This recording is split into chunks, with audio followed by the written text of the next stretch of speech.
हमदे रब्बुल आलमीन करते चलो. Prayer of the Holy Prophet Muhammad sallallahu alaihi wasallam on beginning the fast. وَبِصَوْمِ غَدٍ نَوَيْتُ مِنْ شَهْرِ رَمَضَانَ. I intend to keep this morning's fast in the month of Ramadan. The month of Ramadan is the holiest month of the year.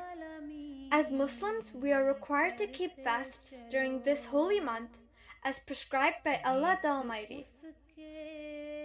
The promised Messiah ﷺ has advised that children after the age of 15 can begin to keep fasts sometimes during this month.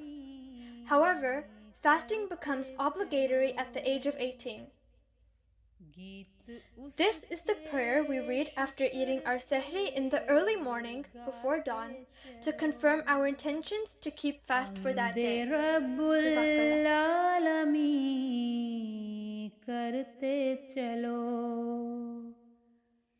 गीत उसके शुक्र के गाते चलो.